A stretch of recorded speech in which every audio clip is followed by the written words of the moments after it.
Hello everybody and welcome back. Thank you very much for joining me. Tonight the report comes from two off-roaders who see red eyeshine, get thumps on the car. What was out there? This report was sent in to me by a BBR member who was collecting witness reports in the Norfolk area. The witness made the report after a conversation about strange experiences people in the UK and worldwide are having with unusual events and strange creatures. Here is that witness report.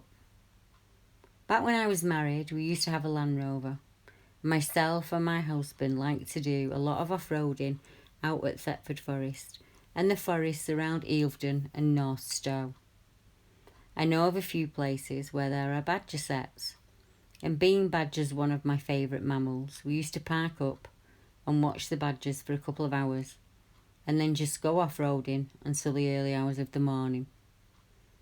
It's a good time to go slowly, driving along the tracks in the woodlands, looking for deer, foxes, owls. In the summertime we look for nightjars and of course bats.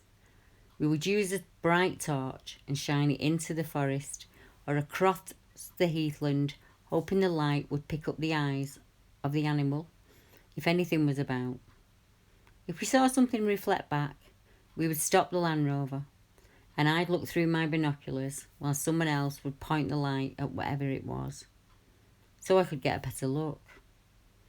It was amazing how much wildlife we'd see just by being off-road and being able to drive into the deep forest.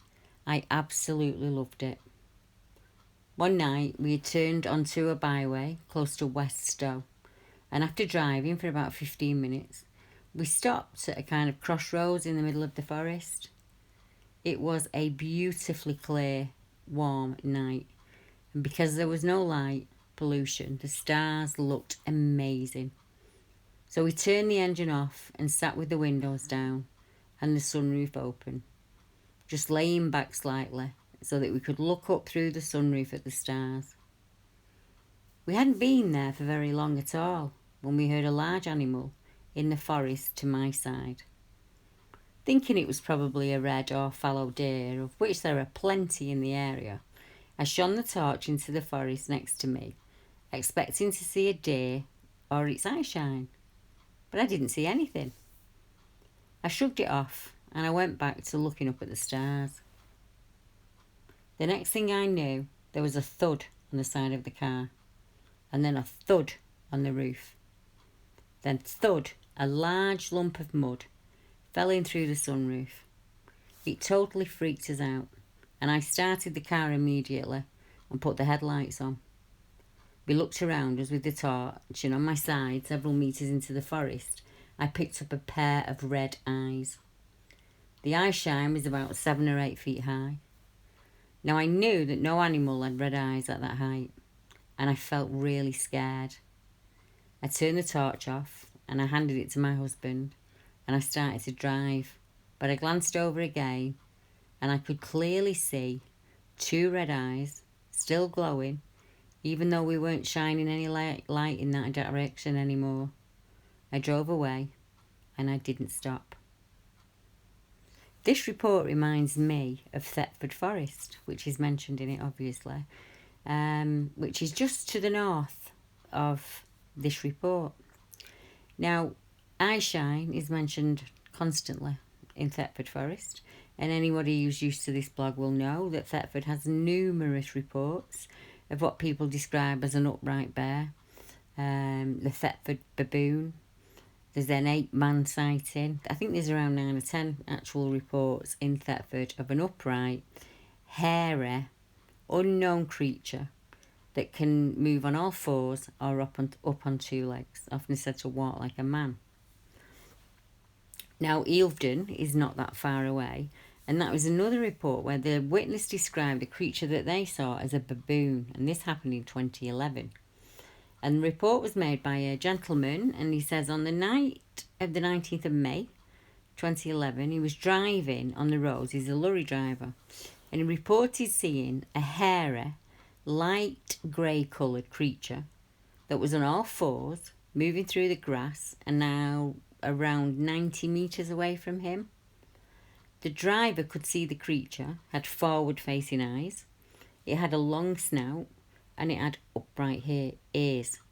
The creature then stood on its two hind legs and approached the driver, moving like an ape, before dropping once again to all fours and running off, and it peered over its shoulder as it left. Many years before that, out on the Fens in the 1980s, there was a report that was taken by Bigfoot Tony, and the witness said, my dad would like to report an experience he can't explain that happened on his honeymoon some years ago now. Himself and my mum, along with another fisherman, saw a pair of red eyes blinking away in the darkness one night out on the Fens. My dad's quite fearless with stuff like this, so without hesitating, he went over to see what it was in the dusk. He followed the eyes for a good 45 minutes, and they were keeping the same distance from my dad the whole time. As he walked, the distance between him and the eyes never closed. He then decided enough was enough, and he ran full pelt at it, in a bid to outrun it. He wanted to get much closer. He wanted a real good look at it, but he couldn't catch it. This was in the 1980s at a place in the Fens called Wellney. My dad says most people take the saying, he was drunk when it happened. He's never drank, and he's old school London, so he'll only say what he sees. Wellney Fen is 300 acres of restored wetland, which is home to thousands of bird species, native and visiting alike. The Fens connect to the River Ouse, which runs out to sea. And obviously you've got the Wash, an area of coast just above, not on the Norfolk coast, for anybody who doesn't know the area. So you've got two, and well, I would imagine there's more than two rivers that move out from that area towards the coast. So it was ideal for any creature that's moving around there. And if you want to see those reports for yourself, you can access them by using the map link below. And please share, like or subscribe. Stay safe, everyone. And I'll be bringing you some more reports shortly. Myself and Mark send our blessings from Woodwooth HQ. Good night, everyone.